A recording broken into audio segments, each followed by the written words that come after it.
CIG does literally anything. Minion Soldier. I predicted that. No, not always, but I have called a few. We have to admit, I have called a few. But things like nerfing the Ion, easy peasy. That is low-hanging fruit. I didn't think that they would kind of go the route that they went, but interesting. That is going to be an ongoing conversation, I'm sure.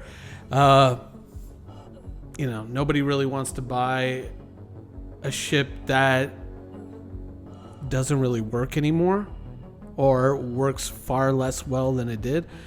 It's going to be interesting to see how that kind of works itself out. But then again, we saw this, everyone saw this coming. I mean, everyone knew what the Ion was going to be. That's why so many of them sold. It's the same reason why so few Cutlass Steels sold. It's like, oh, here's a Cutlass with a few extra size 1 guns. By the way, an extra $100. You and 18 of your friends can use it to raid bases in Jumptown. It doesn't take a genius to look at that and say somebody in marketing kind of thought up a trailer and just said, what can we do?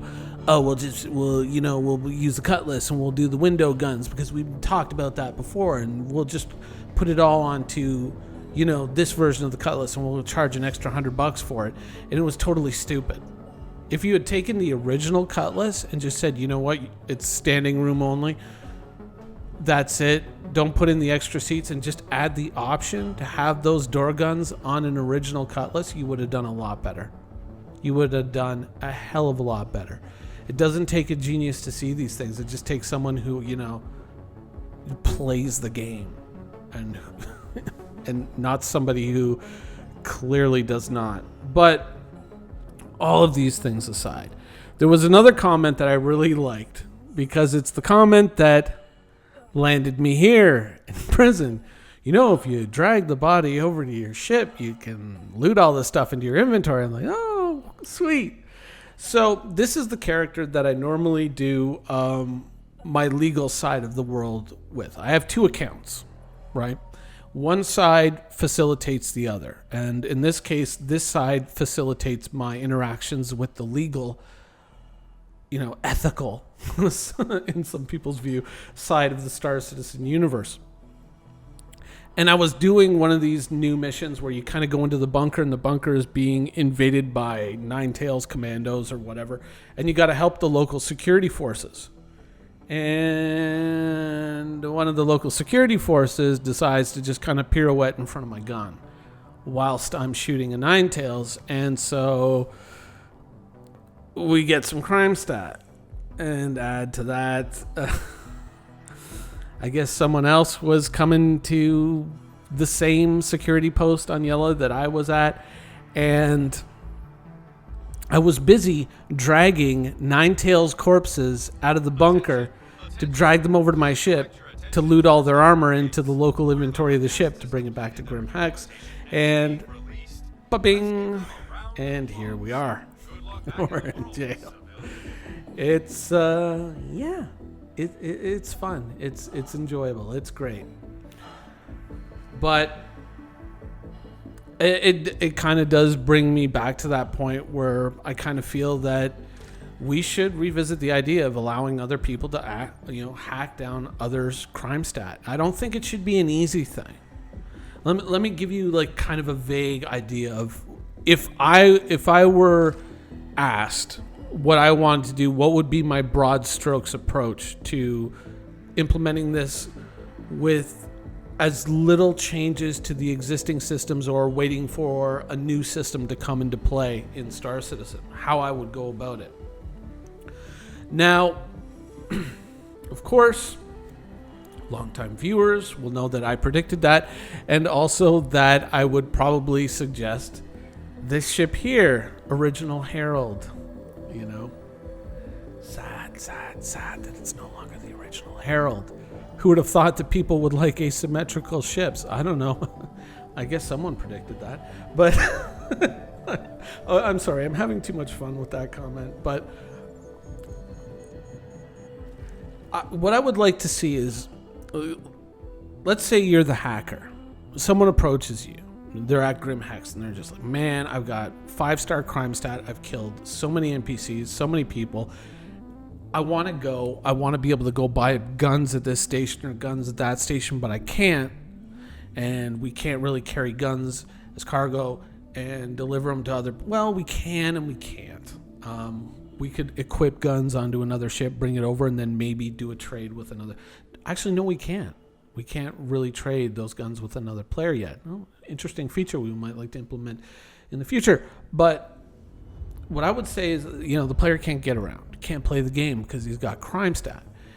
And he's willing to pay a fairly exorbitant sum of credits to get out from under that. They've been doing all these crime missions, and they've got some money, and so they're willing to part with a fairly sizable chunk of it to remove that crime stat.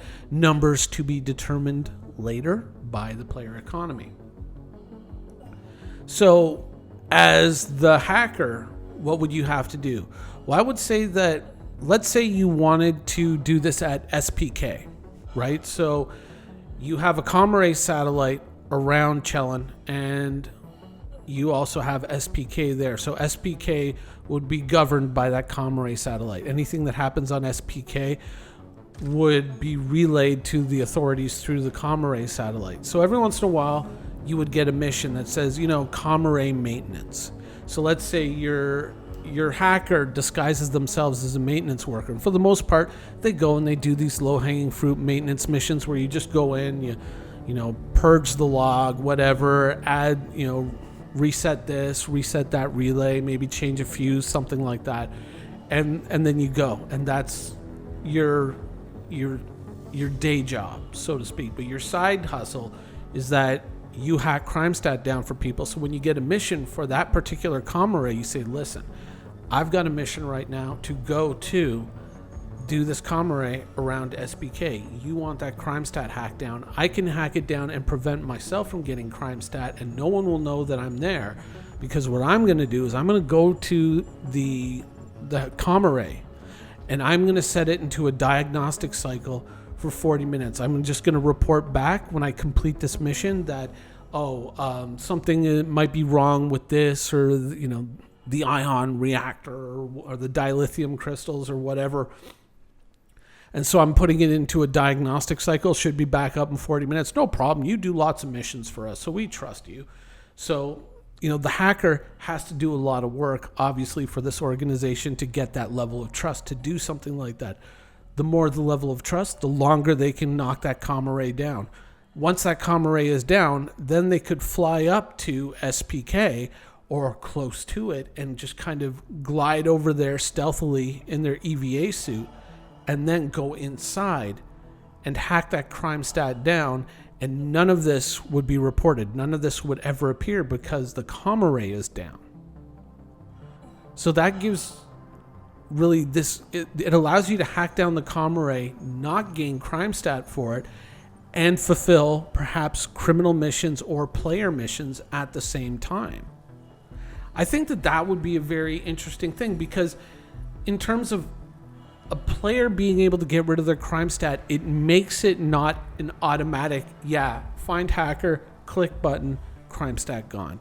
It makes it so you have to be in a situation where the hacker is available and that mission has popped up to knock down that comm array, or one over Lyria, or whatever, wherever there's an opening to do that. And then you can kind of go and do that mission, remove that crime stat, and then set that player up to be in a position where they can once again play the wider variety of activities available in the game.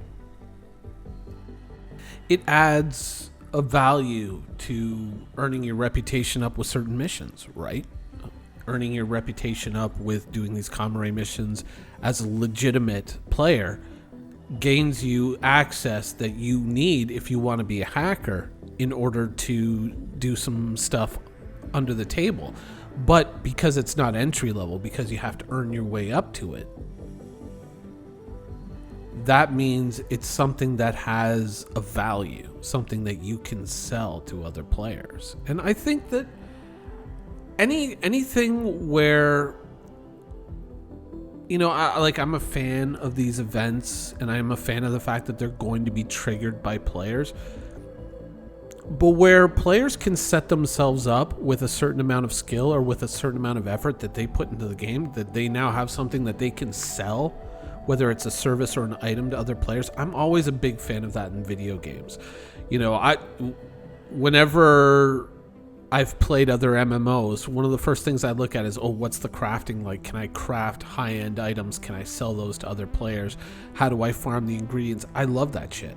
I think that stuff is awesome.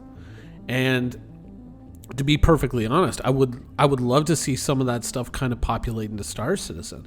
And maybe this is a little foot in the door. And I don't think there's anything here, since CIG did specifically mention hacking other players' crime stat as being something that they almost did, and that they were very close to doing.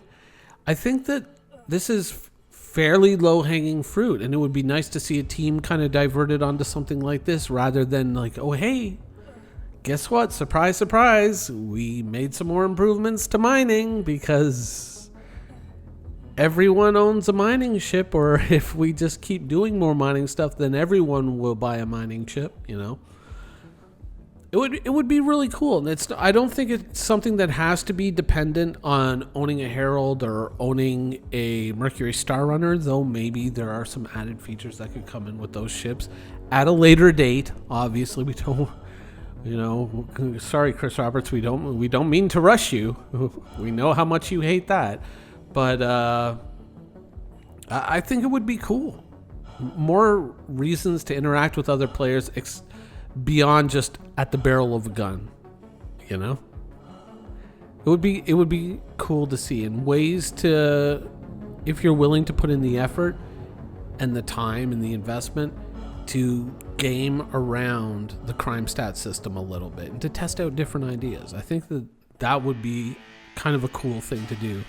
The next time, you know, perhaps CIG is looking at the whiteboard and they're trying to pick what they're doing, and of course mining is written in huge letters right in the middle, and there's all this other stuff on the periphery that just ends up being the stuff that every other player wants. And maybe look at some of these things instead, you know? Anyways, that's my thoughts for today. Hope you guys enjoyed it, and thanks for watching. Thank you for watching. So if you want to keep up with the latest and greatest in Star Citizen and Squadron 42's development, please follow us on our social media channels. See you soon.